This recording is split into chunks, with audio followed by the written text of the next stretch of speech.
दोस्तों, पटना की सड़कों पर चली गोलियां गवाह है कि जब शिक्षा एक एग्रेसिव बिजनेस बन जाती है तो सभी मर्यादाएं दम तोड़ देती है। स्टूडेंट्स के हीरो खान सर आज विवादों में घेरे में हैं। फैजल खान से खान सर और आज फिर से फैजल खान बन चुके हैं और सामने खड़े हैं खान सर के सबसे बड़े कंपटीशन और एक और टीचर ज्ञान बिंदु के कोचिंग डायरेक्टर रोशन आनंद सर। ये पहली बार है कि जब दो टीचरों में ऐसी लड़ाई हुई कि पूरा देश उसे देख रहा हो। हालांकि टीचर्स के बीच में लड़ाई होती है, मानते हैं, छोटी मोटी लड़ाइयाँ होती है, लेकिन इस तरह की लड़ाई जो कि बिल्कुल नेशनल लेवल पर नेशनल मुद्दा बन जाए, राष्ट्रीय मुद्दा बन जाए, इस तरह की लड़ाई कभी नहीं हुई। तो पूरा देश ही उसे देख रहा हो।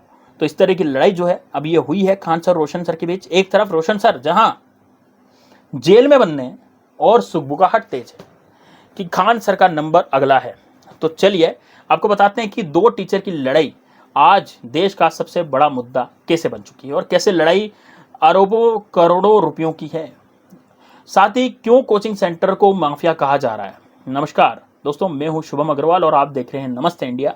दोस्तों, खान सर वाली जंग की जो जड़ है उसको समझने के लिए आपको शिक्षा के इस बाजार का एक अजूबा मैथमेटिक्स समझना पड़ेगा। हाल ही में बिहार पुलिस भर्ती परीक्षा के नतीजे आए। सरकारी रिकॉर्ड के मुताबिक कुल मिलाकर के जो भर्तियां थी वो थी 19,838, लेकिन करीब 20,000 के आसपास ये भर्तियां थी। लेकिन जैसे ही रिजल्ट आया, पटना के बड़े बड़े दिग्गजों ने अपने पोस्टर चमकाने की होड़ मचा दी। पटना के बड़े बड़े दिग्गज कोचिंग सेंटर अपने अपने होर्डिंग लगाने में लग गए और उनकी कोचिंग से एक ने दावा किया, यानी खान ग्लोबल स्टडीज ने दावा किया कि उनकी कोचिंग से लगभग 12,000 बच्चों का सिलेक्शन हुआ। नंबर 2 पर खड़ी ज्ञान बिंदु एकेडमी ने लिस्ट जारी करी कि भैया उनके 10,000 बच्चे जो है सेलेक्ट हुए, यहां से उनके पास हुए। अब यहां पर रहमान MIMT कोचिंग सेंटर ने भी 4,000 बच्चों का दावा ठोक डाला।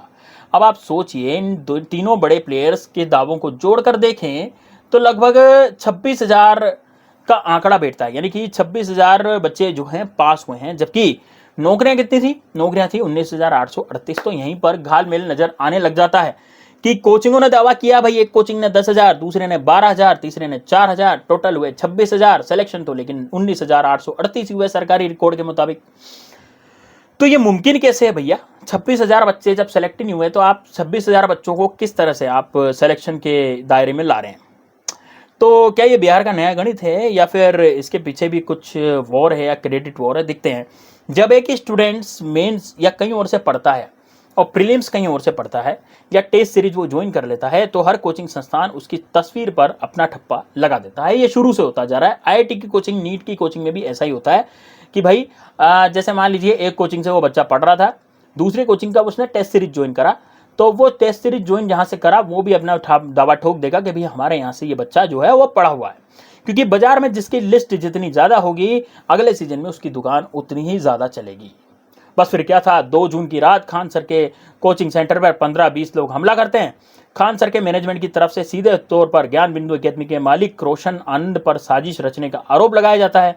पुलिस CCTV फुटेज खंगालती है, रोशन आनंद समेत 3 लोगों को गिरफ्तार कर लेती है। रोशन आनंद वही डायरेक्टर जो ज्ञान बिंदु एकेडमी के डायरेक्टर हैं, उनको गिरफ्तार कर लेती है। लेकिन कहानी में असली धमाका तब होता है जब सोशल मीडिया पर एक और वीडियो सामने आता है।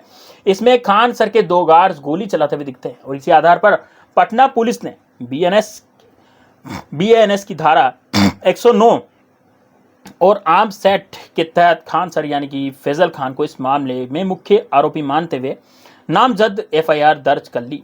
लेकिन असली खेल यह है कि बिहार के 15,000 करोड़ के कोचिंग मार्केट पर एक छत राज्य करने का। दोस्तों, बिहार शिक्षा विभाग की जो रिपोर्ट है वो कहती है कि राज्य में 12,700 से ज़्यादा प्राइवेट कोचिंग्स हैं और जहां 10 लाख से ज़्यादा बच्चे अपनी किस्मत चमकाने आते हैं। और इसी समंदर के 2 बड़े शार्क्स हैं, एक तो है खान सर, दूसरा ज्ञान बिंदु एकेडमी के रोशन सर।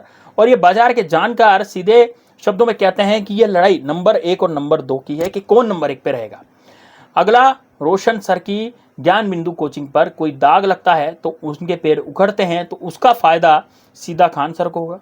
और यदि खान सर को अगर कुछ होता है, उनकी कोचिंग को कुछ होता है, तो सीधा फायदा रोशन सर को होगा, क्योंकि वो सारे बच्चे जो है रोशन सर की तरफ चले जाएंगे।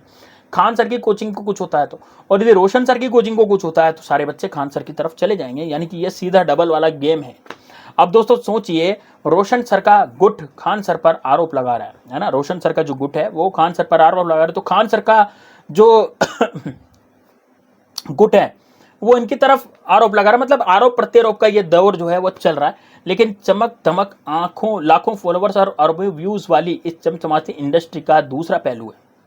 सोशल मीडिया पर जितनी तेजी से खान सर की लोकप्रियता का ग्राफ आसमान पर गया, उतनी तेजी से वो विवादों के भंवर में भी फंसते चले गए। आप सोचिए कि शिक्षा आज एक धंधा बन चुकी है ना। कोचिंग के साथ आता है पैसा, पैसे के साथ आती है पावर, और पावर लेके आता है केओएस। यानी कि दोस्तों आज कोचिंग वर्ड वो पुराना कोचिंग वर्ड नहीं रहा। यहाँ फेम, कैमरा, लाइव लाइट ये सब अब बन चुकी है। और दोस्तों शिक्षक जो है अब स्टार्स बन चुके हैं। शिक्षक में होड़ लगी रहती है बस आगे निकलने की, उसके लिए कीमत चाहे कुछ भी चुकानी पड़े। तो दोस्तों ये थी बात कि खान सर की और रोशन सर के बीच की हुई। अब आगे आपको अपडेट्स देते रहेंगे कि क्योंकि ये नेशनल लेवल का नेशनल मुद्दा बन गया है, तो आगे आपको अपडेट देते रहेंगे कि भी आगे क्या होता रहा है ना। खान सर को बेल मिली या जमानत, अग्रिम जमानत के लिए उन्होंने याचिका तो दायर कर दी है, लेकिन अब आगे जो मुद्दा है वो क्या बनता है, जो एफआईआर दर्ज हुई है उसके बाद क्या होता है खान सर की कोचिंग का, या फिर जो ज्ञान बिंदु के डायरेक्टर हैं रोशन सिंह उनका।